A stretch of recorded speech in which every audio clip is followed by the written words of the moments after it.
The increasingly indicted, nervous, and deranged Donald Trump dropped a video on Truth Social in which he made a number of accusations against President Biden, which are very ironic. But before we unpack all that, if you haven't yet, please hit that like, subscribe, and the alert bell. Maybe check out my Patreon.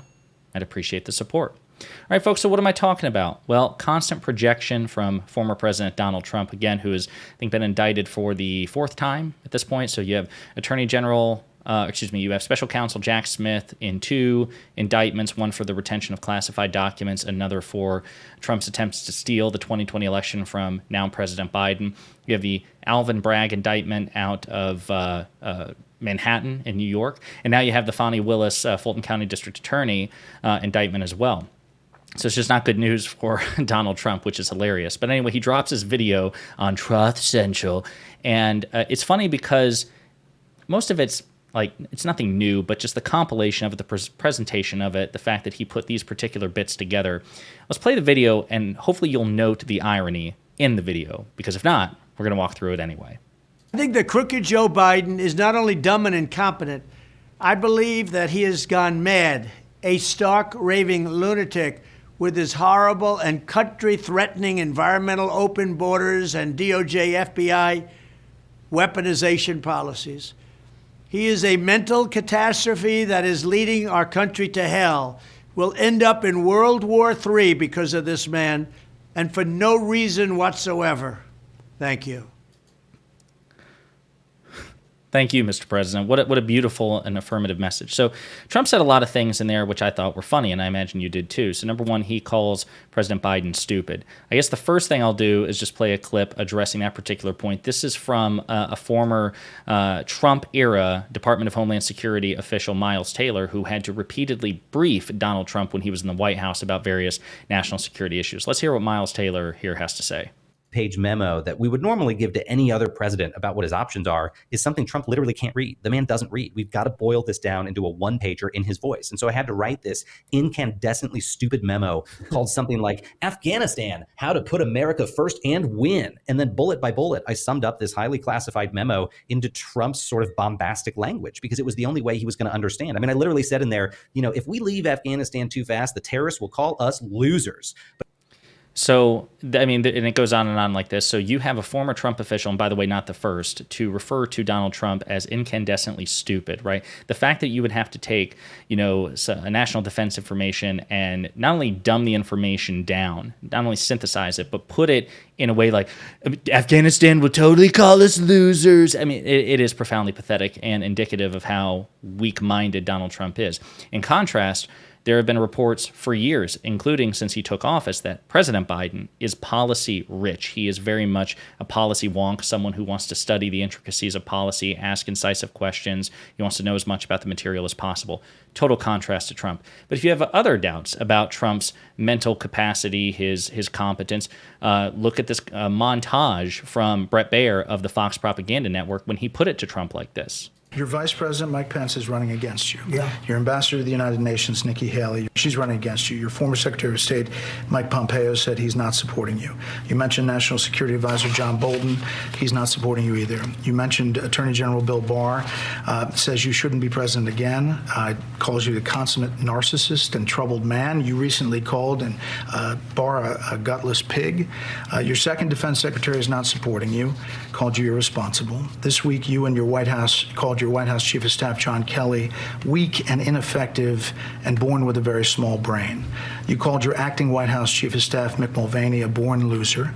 You called your first Secretary of State, Rex Tillerson, dumb as a rock. And your first Defense Secretary, James Mattis, the world's most overrated general. You called your White House Press Secretary, Kayleigh Canadian, milquetoast.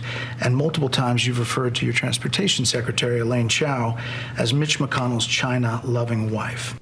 So the bottom line is that key figures in Trump's administration are not only not supporting him, but they've exchanged insults with him. Trump, who supposedly hires only the best people, is now insulting those people, which makes you wonder, okay, well, if you're really that good at your job, if you're really smart, if you're really a beacon of fine judgment, why do you hate most of the major figures who worked for you? Why do they hate you? Like John Kelly, his former chief of staff, whom he calls an idiot, famously called Trump an idiot as well. So clearly no one respects his intelligence who's actually worked with him closely. Again, in contrast to President Biden. But besides that, then you have the accusations of things like the weaponization of the Department of Justice and the FBI under President Biden. So let's think about it. We're not going to dive into all these because we've covered them in previous videos, but just as a refresher. So it was reported by the Washington Post just a couple of months ago that President Biden's own Department of Justice, own FBI under President Biden's own Attorney General, Merrick Garland, slow-walked, stalled, delayed any investigations into Trump and his inner circle for more than a year, okay? So if really the Department of Justice were weaponized, they would be eager, they'd be frothing at the mouth to investigate and indict this man, when in fact they were so eager to avoid doing that, they did not want to do that. So that works against Trump's claim, that debunks his claim. You also have the situation with the classified documents. We know that the National Archives and the FBI worked diligently, tirelessly for more than a year, nearly 2 years, to work with Trump quietly to get those documents back because they did not want to indict Donald Trump. Clearly, if the FBI or the National Archives or the Department of Justice were weaponized, they wouldn't have worked quietly. They would have eagerly pounced on him. They wouldn't have worked with him for 2 years. So that's another refutation of Trump's claims. He's just wrong and wrong and wrong. But it goes beyond that. So then, as Mehdi Hassan points out, under President Biden's own Department of Justice, you have, well, actually just period. So you have Republican Robert Mueller investigated Donald Trump during the Trump administration, but Republicans screamed bias, even though Trump was a Republican, was being investigated by a Republican. Now, under President Biden, you have a Republican, David Weiss, who was a Trump-appointed U.S. attorney, investigating President Biden's own son. So how is the Department of Justice weaponized if President Biden is allowing a Republican Trump appointee to investigate his only surviving son? But it goes beyond that, too, because President Biden himself is under investigation by special counsel with respect to classified documents. So how is it that President Biden's Department of Justice is weaponized if President Biden himself is under investigation by a Republican special counsel, Robert Hur? So as Mehdi Hassan points out, and of course the John Durham special counsel investigation was allowed to continue under President Biden. So we have example after example after example of President Biden's Department of Justice bending over backwards to accommodate Donald Trump and Republicans. And it gets them no credibility whatsoever because, of course, Republicans are liars acting in bad faith. As Mehdi Hassan points out, Dems don't get to investigate Dems, but Republicans get to investigate Republicans and Dems, and then Republicans still scream bias. It's a rigged game.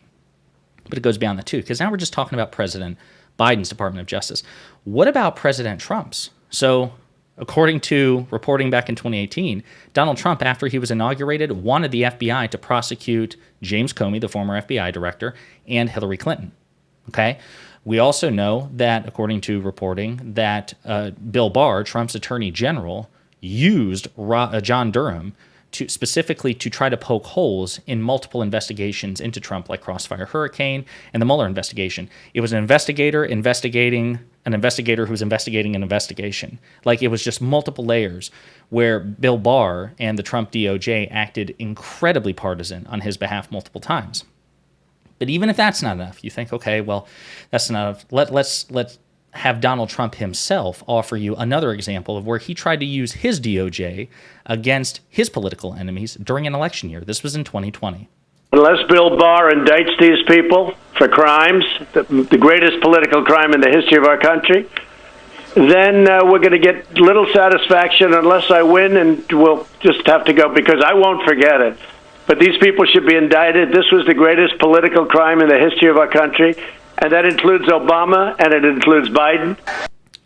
So there you have it, folks. You have it from multiple independent reporting, headlines at the time. You have it from Trump's own mouth. The fact of the matter is, Donald Trump tried to weaponize his Department of Justice against his enemies and to his benefit. There is no evidence of President Biden doing the same. As far as their relative competence is concerned, whatever legitimate questions you may have about President Biden's competence pale in comparison to the legitimate questions about Donald Trump's competence, given his malignant narcissism, his stupidity, his lack of curiosity, his lack of interest, his inexperience. He's a profoundly more corrupt and incompetent and stupid man by far than Joe Biden at his worst, and the facts prove it.